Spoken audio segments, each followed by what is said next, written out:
Sayyidina Maulana Muhammad wa ala alihi wa sahbihi wa qala rabbi shrah li sadri wa yassir li amri wa hlul 'uqdatam min lisani yafqahu qawli. Jamaah subuh yang berbahagia, di pagi hari ini kita memulai pengajian dengan nama judul yang akan kita mengaji adalah La ilaha illallah sebagai pokok kebenaran, konsepsi ketuhanan yang paling suci. Kita mengucap La ilaha illallah adalah ilah. Perkataan ilah itu berarti al-ma'bud, Tuhan yang disembah. Ketuhanan atau ilah termasuk kekuasaan yang tidak terbatas, sehingga dengan demikian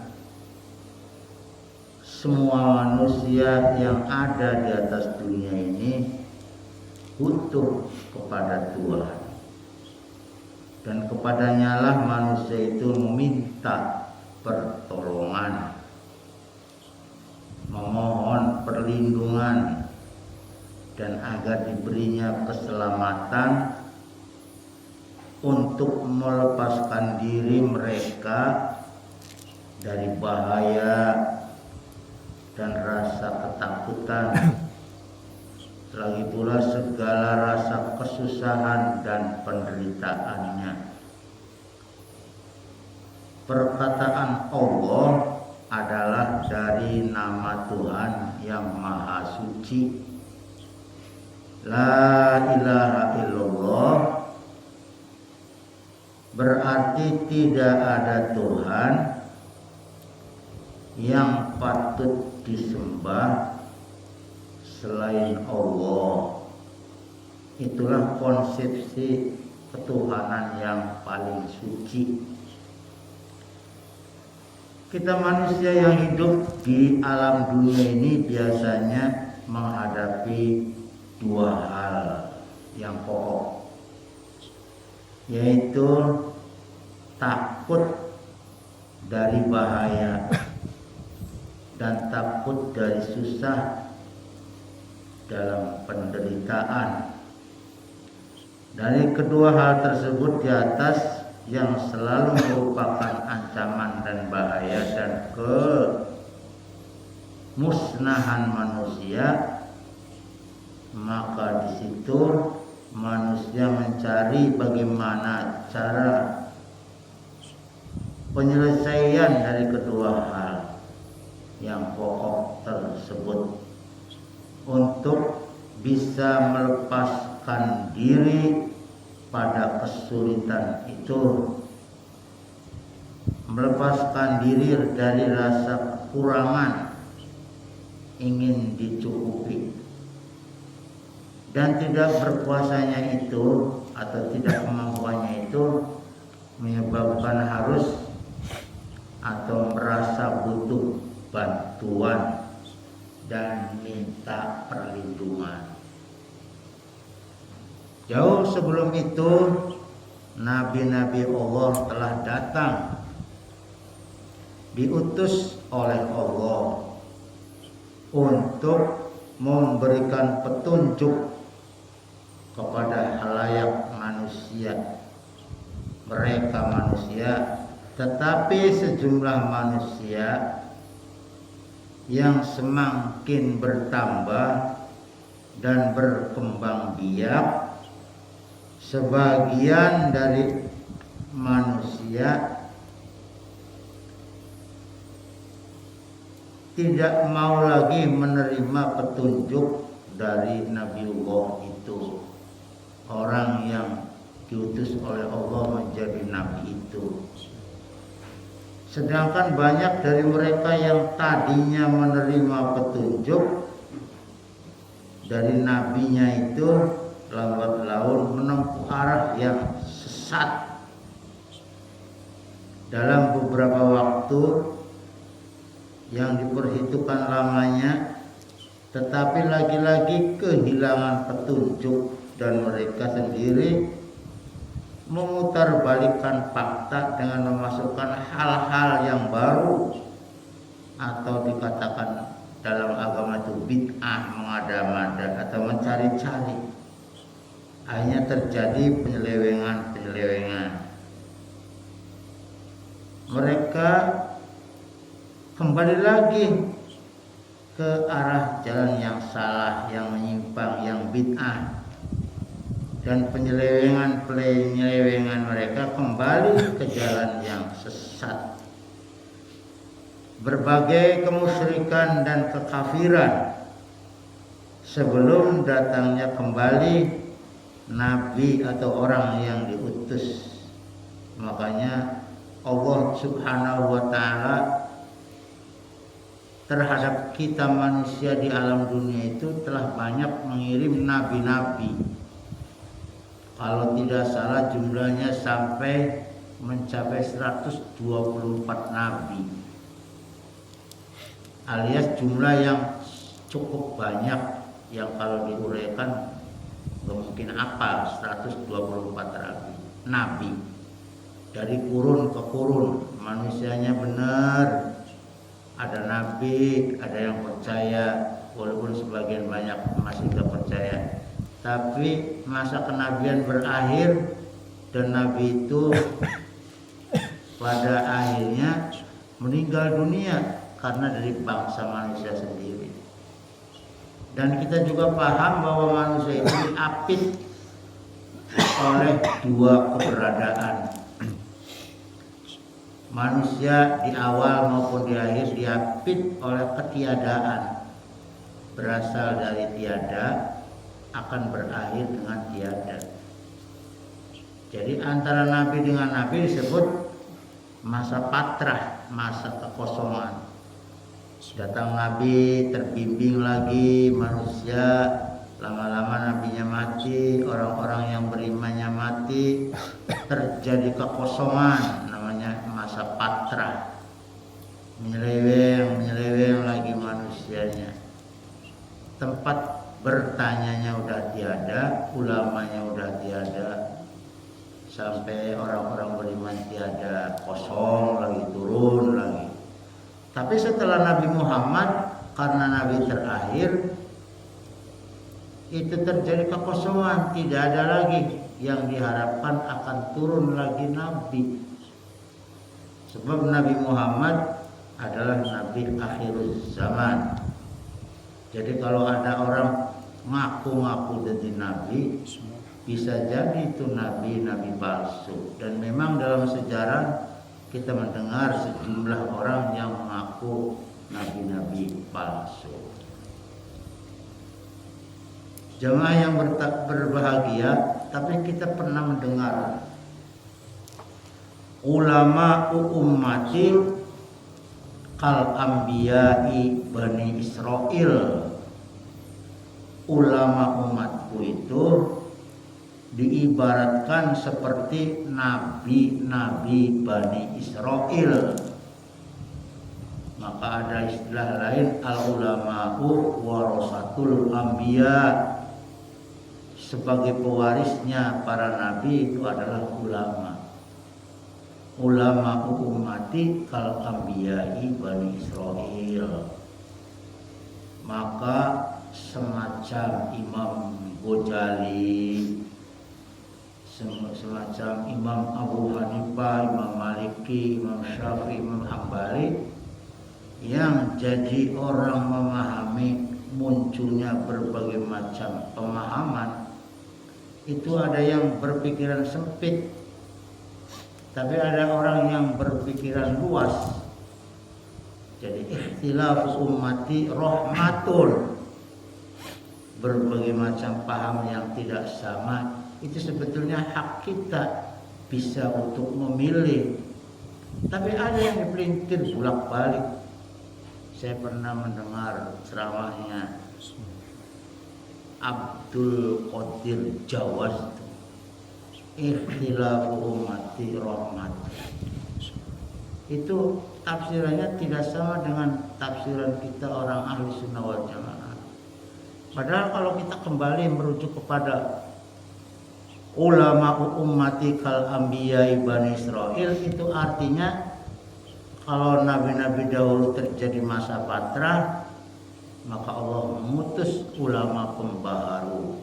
Kalau tidak salah itu tiap 100 tahun sekali Allah telah menunjuk, membimbing salah satu umat manusia yang posisinya itu sebagai penyambung masa patra, masa kekosongan. Jadi pembaharu. Ya, walaupun ada istilah umatku juga akan terpecah-pecah. Jemaah yang berbahagia, kemusyrikan dan kekafiran itu muncul.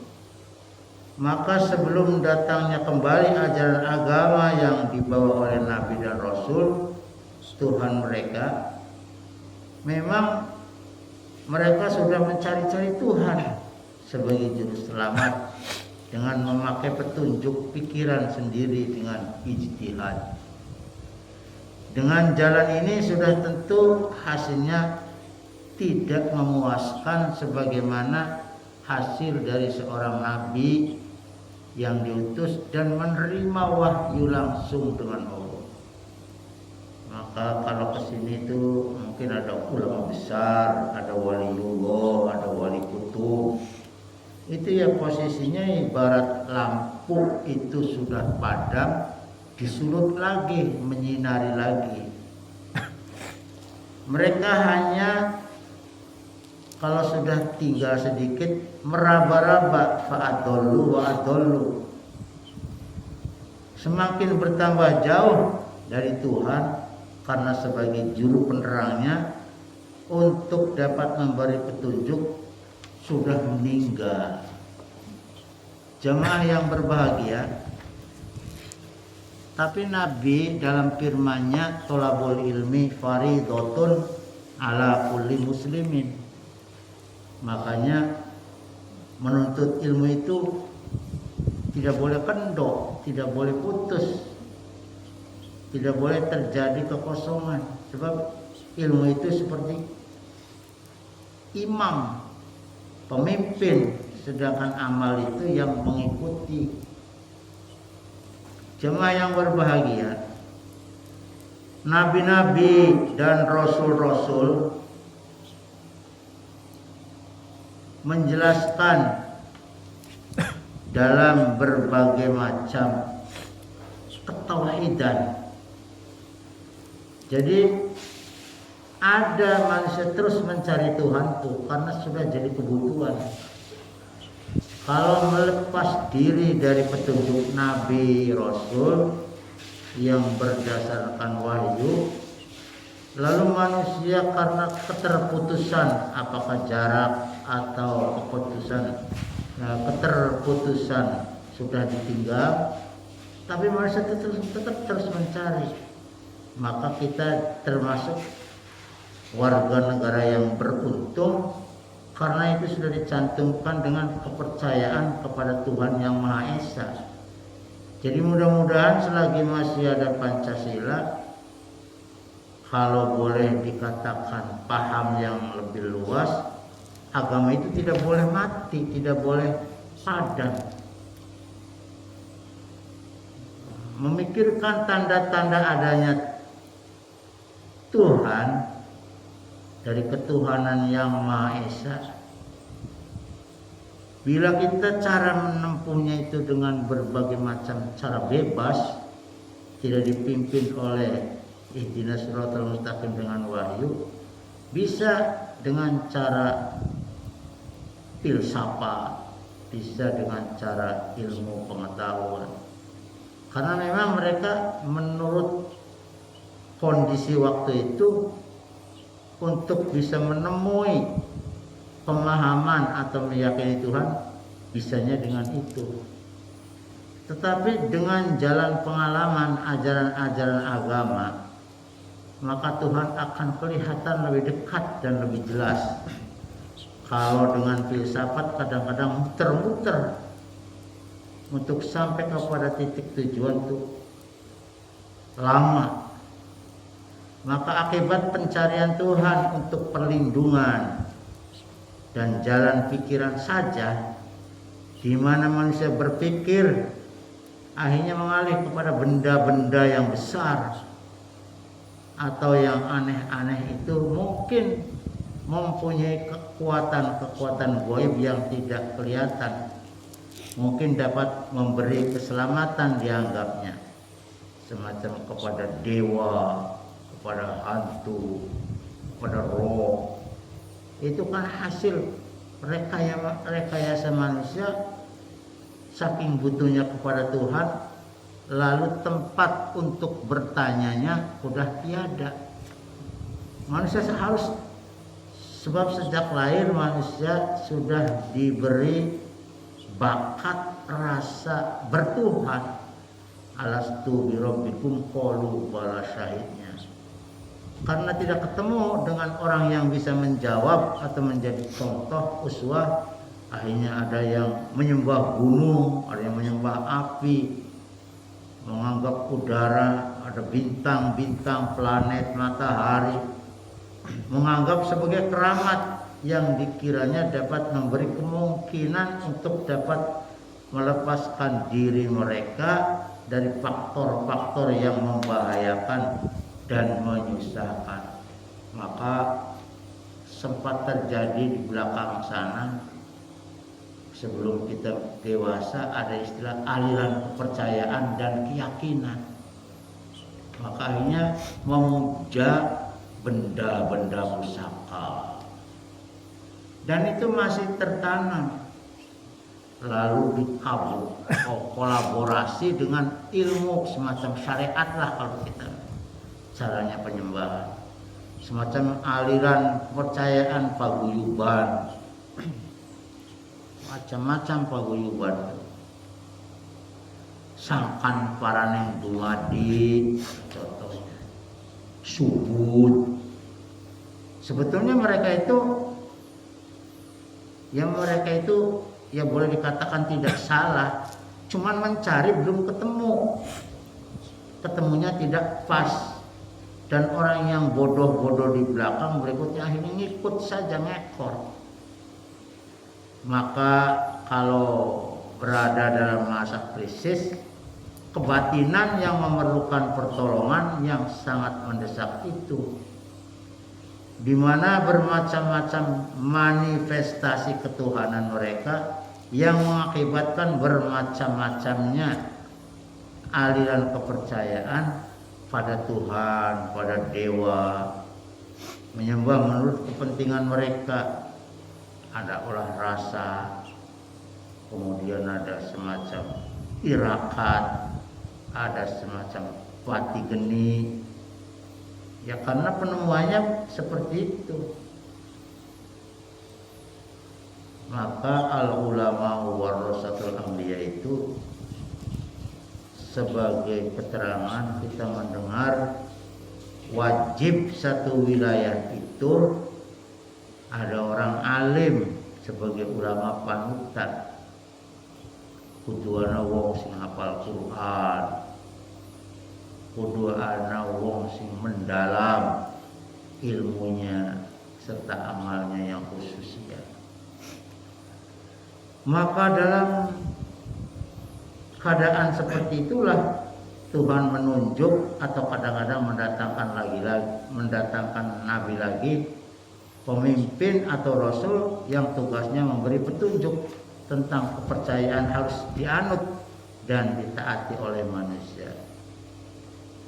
Seperti surat An-Nahl 89, wa yauma nab'atu fi kulli ummatin syahidan 'alaihim min anfusihim wa ji'na bika syahidan 'ala haula'i wa nazzalna 'alaikal kitaba tibyanan likulli syai'.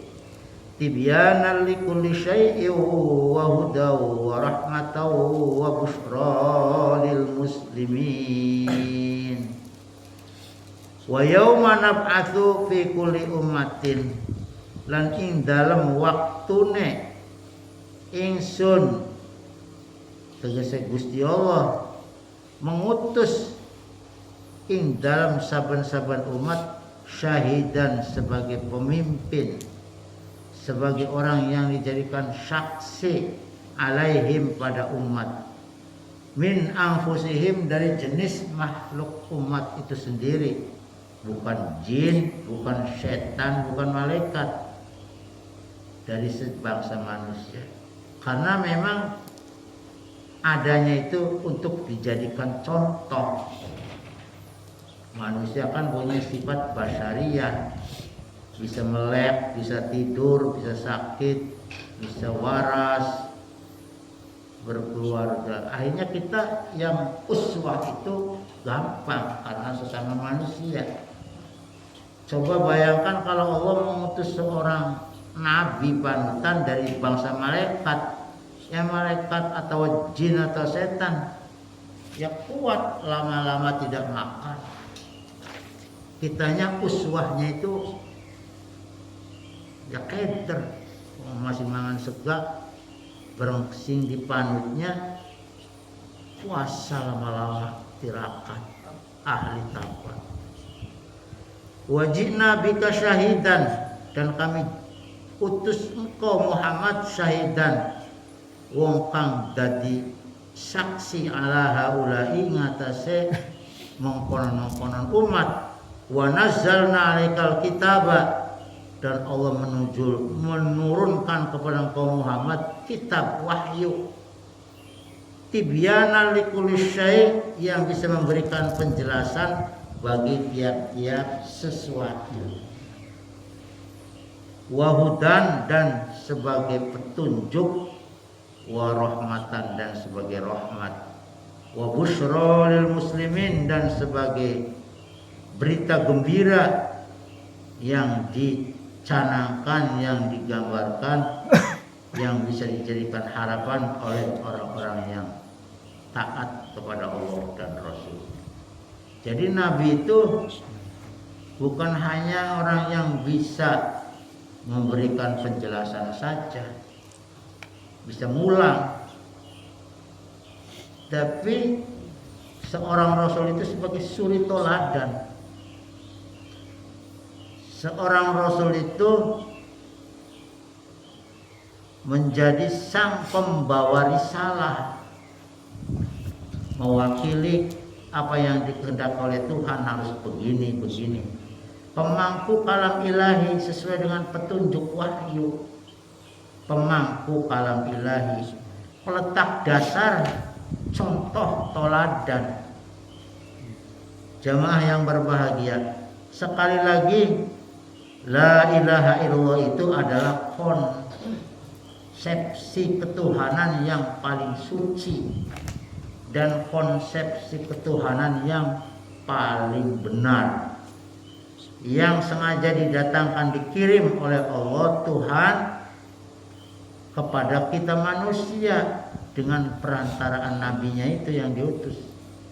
Itulah pengetahuan yang dimulai sejak dari Nabi Adam, dan pengetahuan yang sama pula yang disampaikan kepada Nabi Nuh turun ke bumi, sampai Nabi Ibrahim, Nabi Musa, dan Nabi Isa, sampai kepada Nabi Muhammad Sallallahu Alaihi Wasallam. Itulah satu-satunya ilmu yang paling suci, yang tidak dicampuri oleh kebodohan.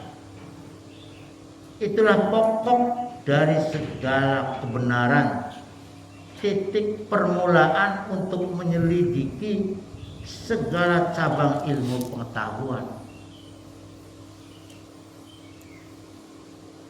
Titik permulaan untuk menyelidiki segala cabang ilmu pengetahuan. Ilmu pengetahuan itu adalah penjelmaan dari pokok kebenaran ilmu. Ilmu pengetahuan adalah penjelmaan dari pokok kebenaran ilmu.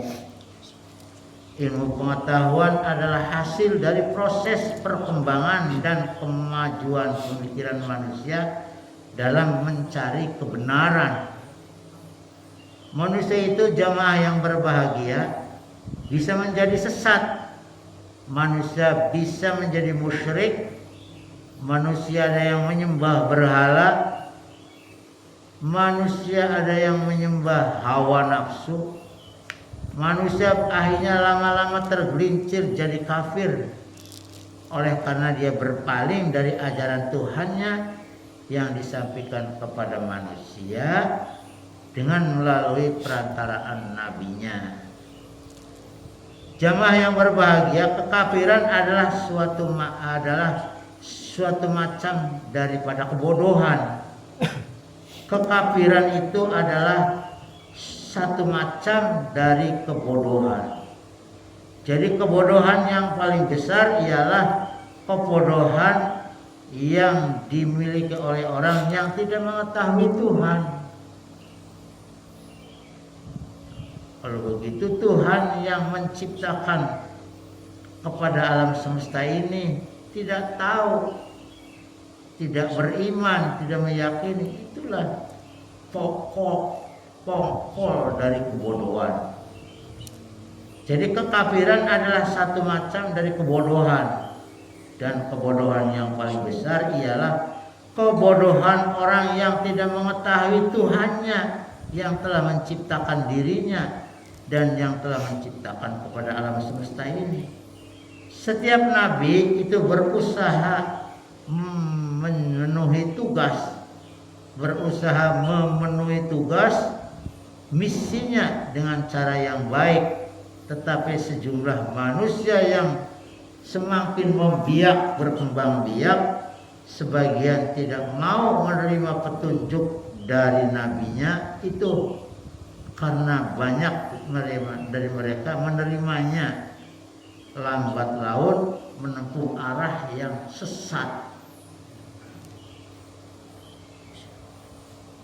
Inna ja'alna fi kulli qaryatin akabira mujrimiha liyamkuru fiha wa ma yamkuruna illa anfusahum la yashkurun. Di tiap-tiap satu wilayah, satu daerah, Allah menjadikan fi kulli qaryatin akabira mujrimiha, pembesar orang jahat, liyamkuru fiha wa ma yamkuruna illa anfusahum.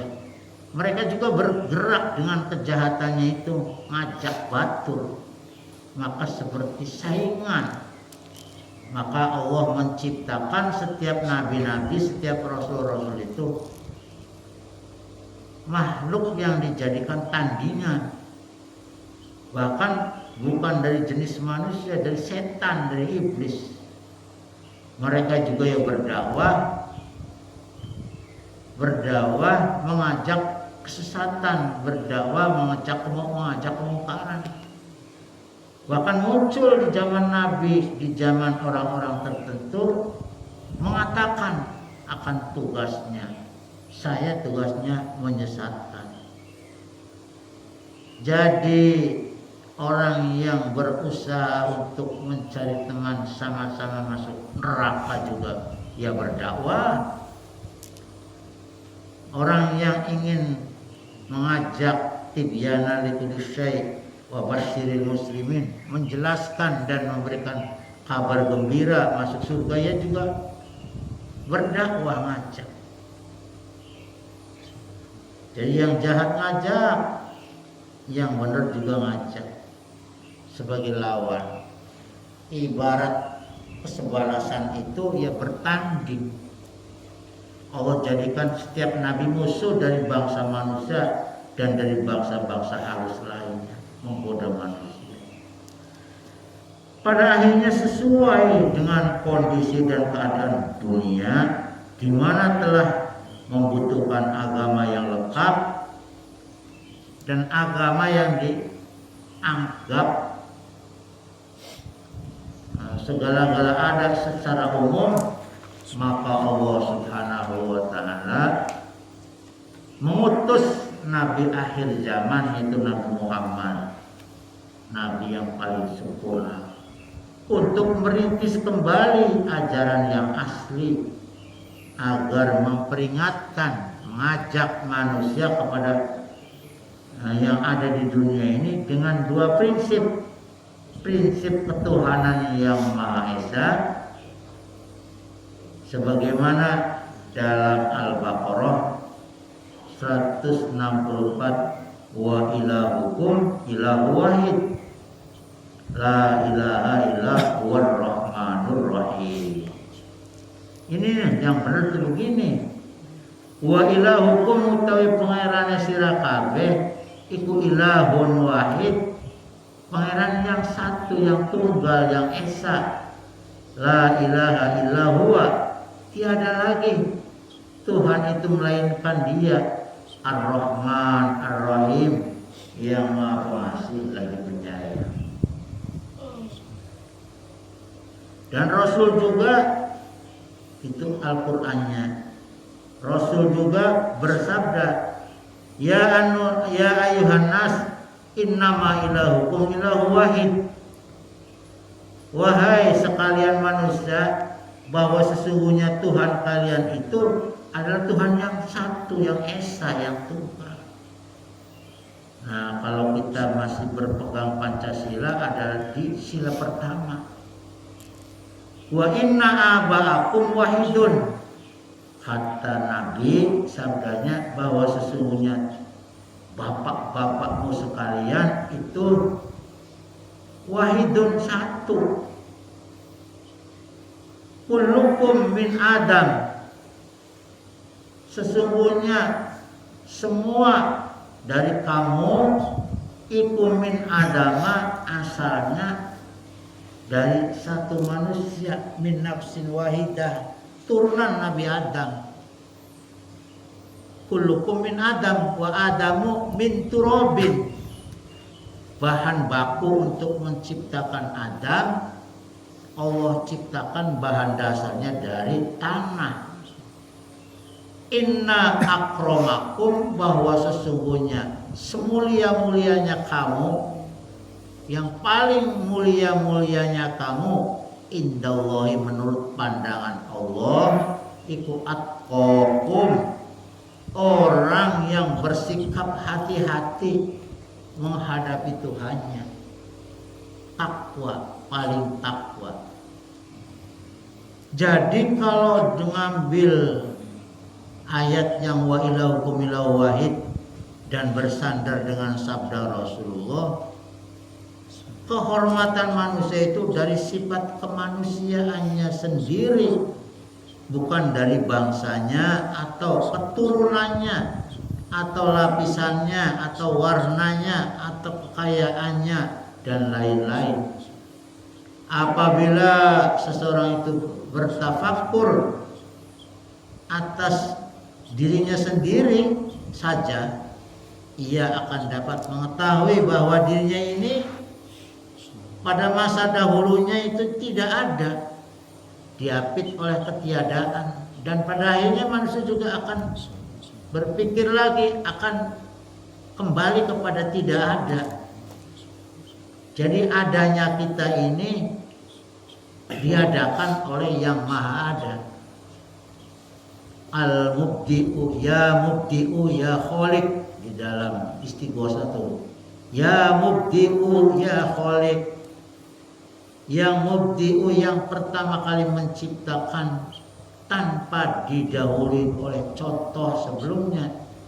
Ya khaliq, yang maha menciptakan terus. Dan Allah itu Al-Wahhab, yang senantiasa memberi tanpa diminta dan tanpa mengharapkan apa-apa.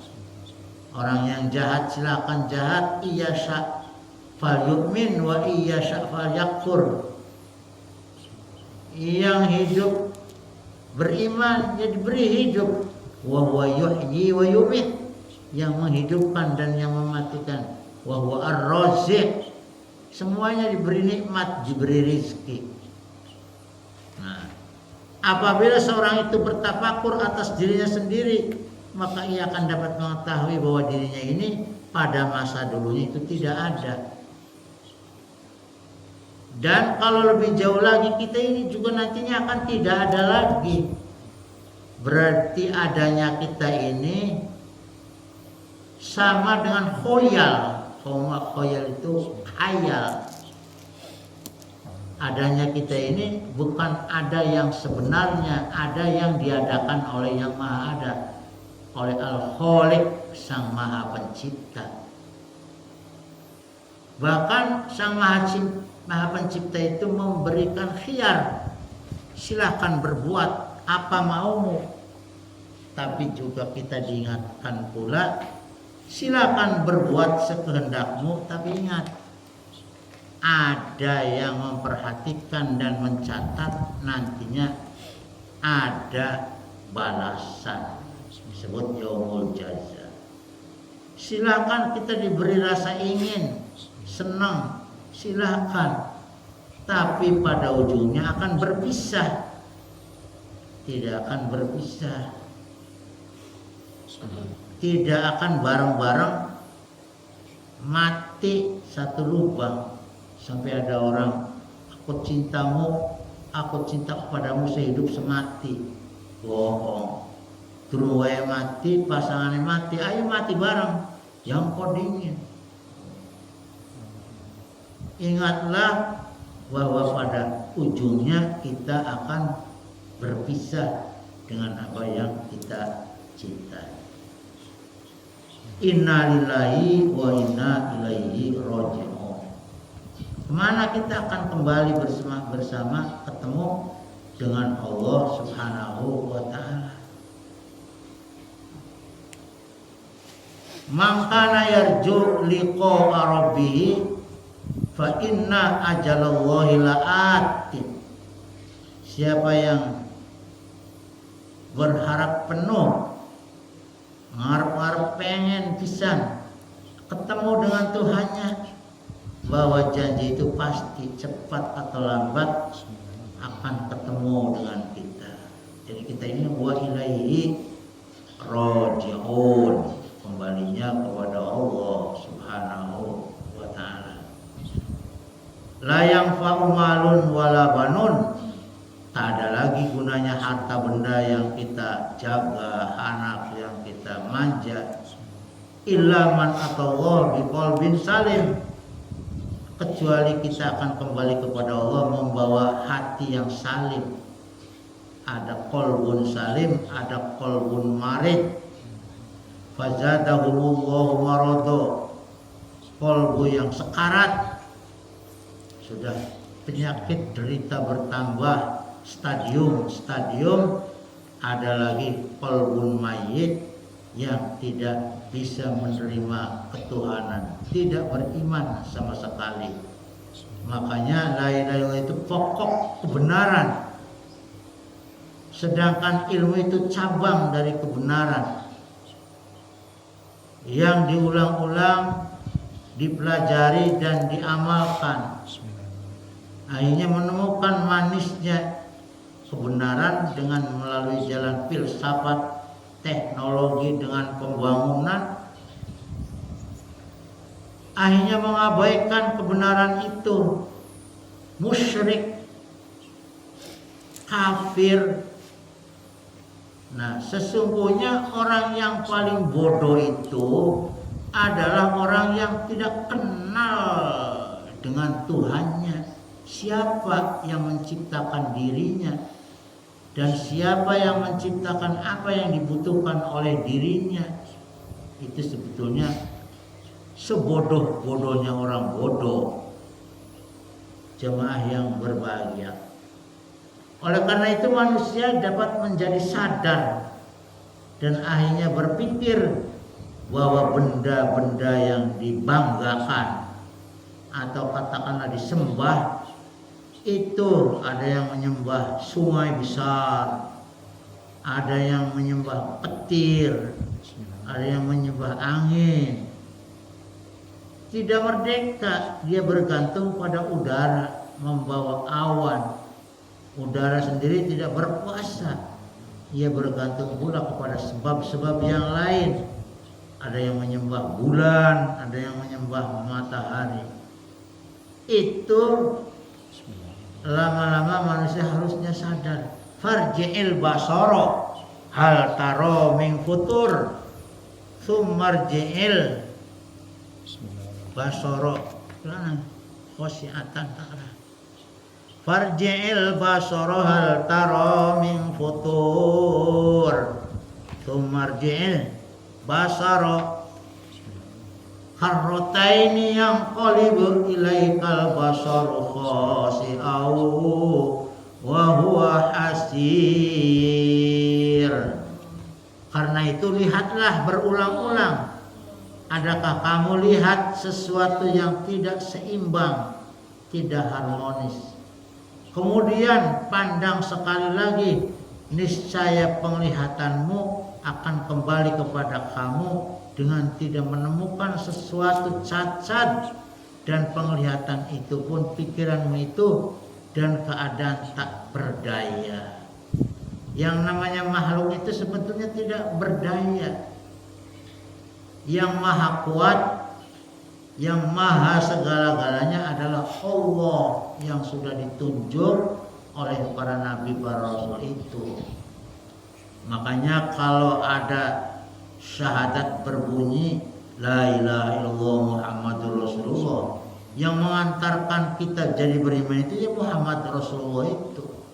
Yang paling tahu dengan Tuhan itu adalah Nabi Muhammad. Yang menjadi suri toladan itulah Nabi Muhammad. Maka barang siapa yang cinta kepada Allah, kita ngikuti kepada Nabi Muhammad. Memang Nabi Muhammad itu diciptakan spesialis yang nantinya tentu saja tidak ada pada akhirnya meninggal dunia, karena setiap sesuatu di bumi ini membutuhkan kepada yang lain, dikuasai, diatur, diadakan, tidak terjadi sendiri. Beda dengan Allah, qiyamuhu ta'ala binafsihi, sedangkan makhluk qiyamuhul makhluk li ghairihi, manusia membutuhkan bantuan yang lain. Beda dengan Allah, qiyamuhu ta'ala binafsihi. Akhirnya mereka mengambil kesimpulan bahwa semuanya itu tidak patut dijadikan Tuhan. Inilah yang Tuhan sebenarnya yang dibimbing kepada kita oleh utusan berdasarkan wahyu itu, bahwa la ilaha illallah itu adalah pokok kebenaran. Semua ilmu bersumber dari ilmu pokok kebenaran itu, Tuhan yang Maha Suci. Jadi walaupun sekolah dhuwur, jadi yang bahasanya berpendidikan tinggi, dikatakan bodoh kalau tidak bertuhan, belum bisa menemukan Tuhan yang diyakininya. Bodoh. Maka pengertian cerdas, cerdik menurut Nabi itu mandana nafsahu wa amila lima ba'dal mauti, yang bisa merendahkan, mengendalikan nafsunya dan beramal untuk masa yang akan datang setelah mati. Karena itu tadi, hidup itu akhirnya diapit oleh ketiadaan. Ketiadaan sebelum kita ada, ketiadaan setelah kita ada. Dan kita akan kembali kepada Allah Subhanahu wa ta'ala. Wa huwal ladzi yusayyirukum fil barri wal bahri. Semua makhluk seperti itu. Sapira jayanya manusia, sapira saktinya manusia, orang bisa ngelusung. Itu dicipta-cipta saja.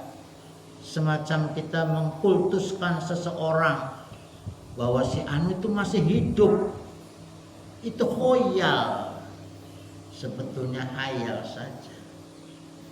Dan kita ingat bahwa yang namanya setan itu minta dipanjangkan umurnya, minta izin kepada Allah, dan diizinkan tapi dengan tujuan mau menggoda anak cucu Adam untuk sama-sama dijebloskan, disesatkan menuju kepada neraka.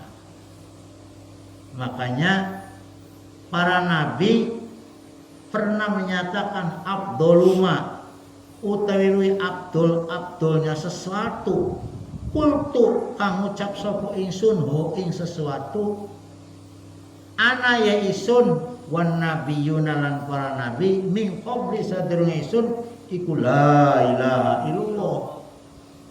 Itu dikembalikan bahwa sebenar-benar sebaik-baik ucapan yang saya ucapkan dan juga diucapkan juga oleh para nabi-nabi sebelum saya adalah kalimah la ilaha illallah. Sampai-sampai Allah di dalam hadis qudsi la ilaha illallah hisni, la ilaha illallah itu adalah bentengku. Faman dakhala hisni faqad amina min adzabi. Sesiapa yang masuk ke dalam bentengku maka betul-betul nyata betul orang itu akan bisa aman dari siksaku. Ai tempat berlindung, pokok kebenaran, pokok segala ilmu pengetahuan disauk, diciduk dari situ.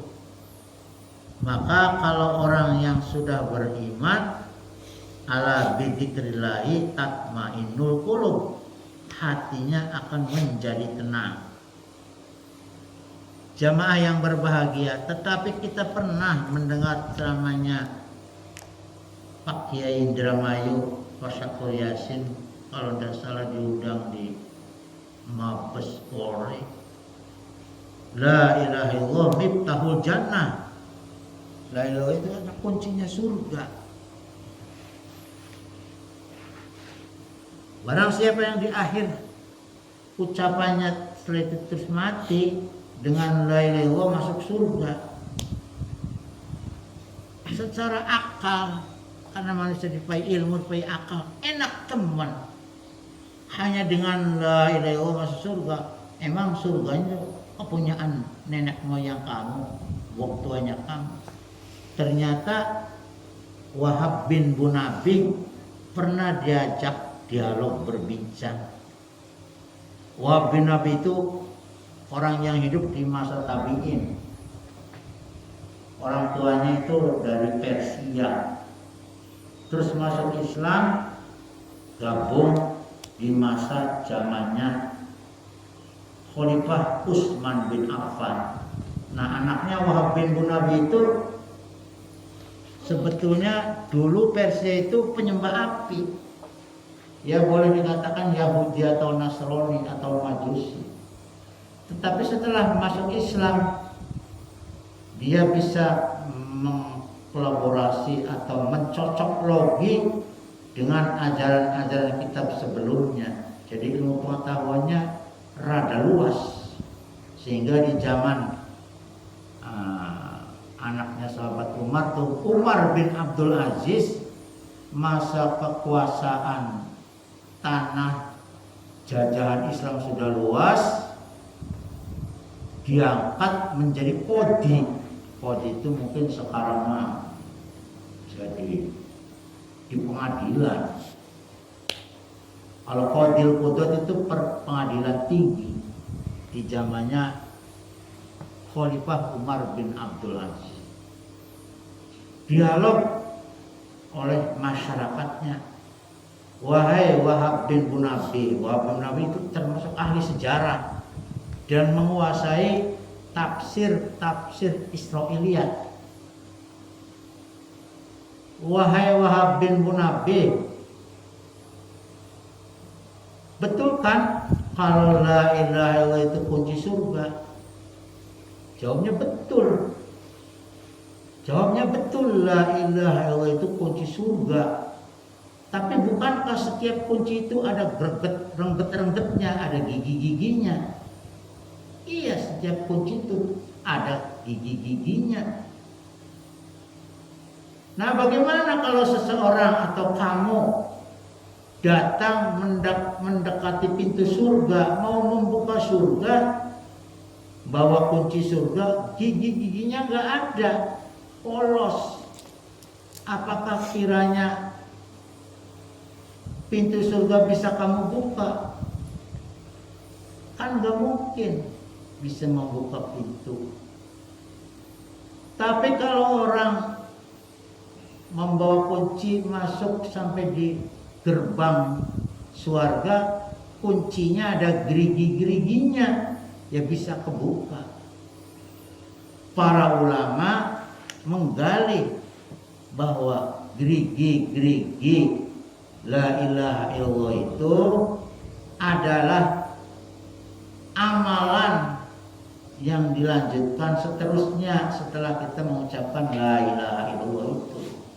Antara lain yaitu bil ilmi, ngerti hak-haknya la ilaha illallah itu, ngerti. Makanya kita mendengar ustadz atau kiai mimpin tahlil, fa'lam annahu la ilaha illallah. Artinya ngerti ya sirah, ngelmui, memahami annahu la ilaha illallah, bukan hanya sekedar ngucap saja. Kalau cuma sekedar ngucap masuk surga enak temen, kayak surga dia ke bapak Tuhan ira. Surga itu kan milik Allah. Wa basyiril mu'minin, siapa yang taat bakti bahkan dijanjikan surga, al-jannatu lil muttaqin, inna akramakum indallahi atqakum. Harus dengan yakin, harus dengan mahabbah, harus dengan al-wala wal barro. Al-wala itu artinya pro, mendukung penuh secara loyalitas kepada hak yang harus dikerjakan oleh kalimat la ilaha illallah itu. Kemudian al-barro, kalau yang bertentangan dengan tauhid lepas sama sekali. Zaman sekarang mah ibaratnya kamu mukibin, ya bahkan wis jadi mukibin, hidup mati dukung bersama dengan yang dia cintai. Maka ucapan la ilaha illallah itu gerigi-geriginya adalah tidak ada yang paling dicintai kecuali Allah. Dari kandungan yang dituntut oleh la ilaha illallah itu. Cuman kadang-kadang al-wala wal barra itu disalahartikan untuk merebut suara, untuk memperkuat partai. Sebetulnya itu untuk memurnikan tauhid. Al-wala wal barra. Jadi adil kalau begitu, masuk akal penjelasan dari Wahab bin Munabbih. Abul Ahbar Wahab bin Munabbih itu banyak menuturkan hadis-hadis seperti di dalam kitab Daqaiqul Ahbar itu yang banyak meriwayatkan itu adalah Wahab bin Munabbih. Sebab mereka latar belakangnya sama dengan Salman Al-Faris. Salman Al-Faris kan dulu mencari kebenaran itu. Dari satu tempat ke tempat lain, pindah-pindah dari satu keyakinan kepada keyakinan yang lain. Yang dicari adalah kebenaran yang sejati. Setelah ketemu Nabi Muhammad bahwa inilah yang kita cari. Dulunya dari Majusi, dari Nasrani, dari Yahudi, ketemu dengan pembesar-pembesar agama non-Islam. Setelah masuk Islam, akhirnya berbalik mendukung kepada Nabi Muhammad Sallallahu Alaihi Wasallam.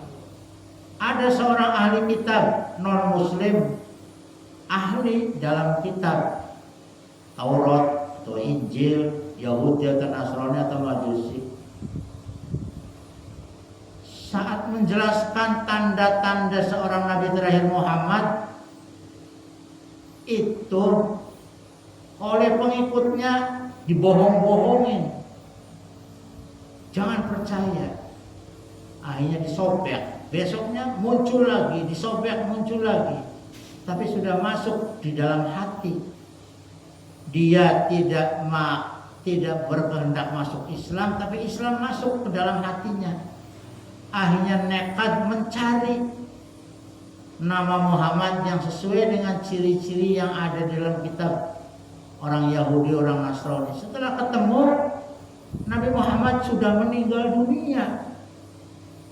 Akhirnya mencari siapa yang bisa menjelaskan tanda-tanda Muhammad seperti yang ada dalam kitab-kitab terdahulu. Akhirnya ketemu dengan Sayyidina Ali karramallahu wajhah. Terus percaya, mati. Jadi matinya itu husnul khotimah. Jemaah yang berbahagia ini terakhir penutur, ada namanya Rebo Okasan.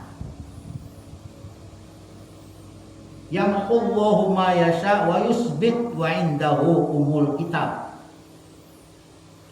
4000 tahun sebelum Allah menciptakan jagat semesta raya ini, seluruh makhluk sudah dicatat qada dan qadarnya oleh Allah Subhanahu wa taala. Allah Maha Kuasa mendelet catatan di Lauhil Mahfuz atau di Lauhil Akbar, dan juga Allah berkuasa menetapkan ada yang foto zaman ajali, semua yang akan terjadi, kapan dimulai, kapan berakhir, sampai tekan nasibnya, belainya.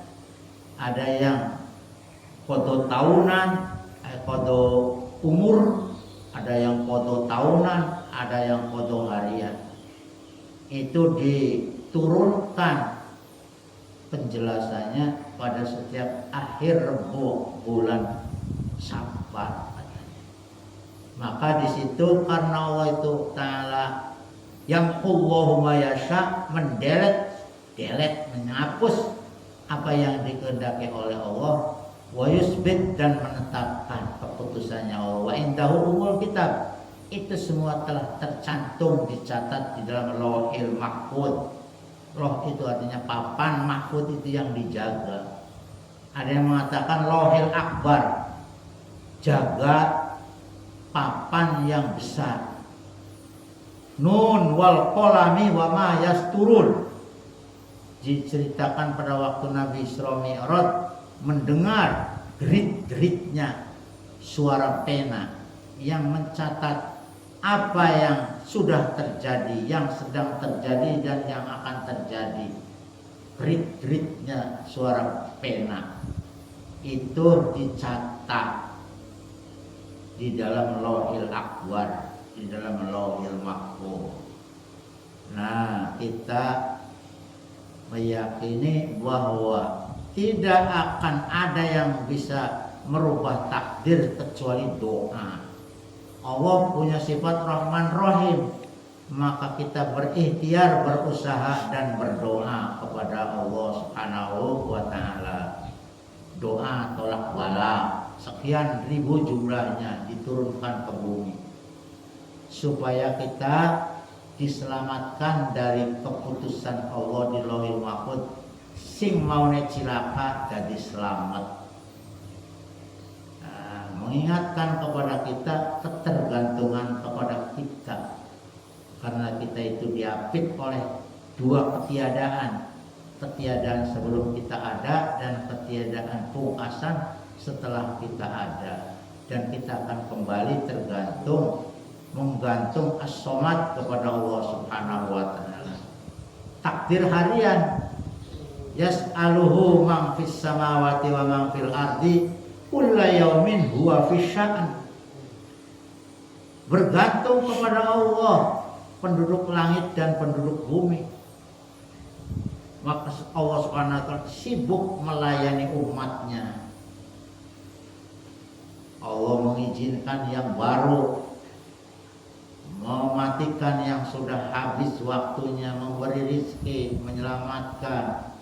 Allah menolak belai, Allah mendatangkan rezeki, itu semua Rabbul Alamin, diladeni oleh Allah Subhanahu wa taala. Maka daripada itu, janganlah kita menjauh dengan Allah Subhanahu wa taala. Orang yang Kenal dengan Tuhannya adalah orang yang merasa jauh dengan dirinya, ingin merasa dekat kepada Allah Subhanahu wa taala. Karena manusia punya sifat la haula wala quwata illa billah. Ayuhan nas antumul fuqara ila Allah wallahu ghaniyun hamid.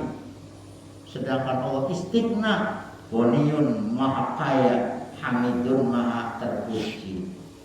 Jadi kalau orang yang beriman adalah orang yang merasa jauh dengan dirinya dan merasa ingin dekat dengan Tuhannya. Fa'lam annahu la ilaha illallah. Gerigi-geriginya kunci surga itu kita harus ngerti dan paham tentang kalimat la ilaha illallah tersebut. Mudah-mudahan kita dibimbing oleh Allah, dikuatkan imannya sampai meninggal dunia dalam keadaan husnul khotimah, berjumpa dengan apa yang kita yakini dan apa yang kita cintai. Pusat dari segenap kecintaan kita hanya kepada Allah Subhanahu wa taala. Man kana yarju liqa'a rabbih fa inna ajalallahi la'at. Subhanakallahumma wa bihamdika asyhadu an la ilaha illa anta astaghfiruka wa atubu ilaik. Mohon maaf atas keterbatasannya, kurang dan lebihnya kita selalu berdoa dan ingin taqarrub kepada Allah Subhanahu wa taala. Wassalamualaikum warahmatullahi wabarakatuh.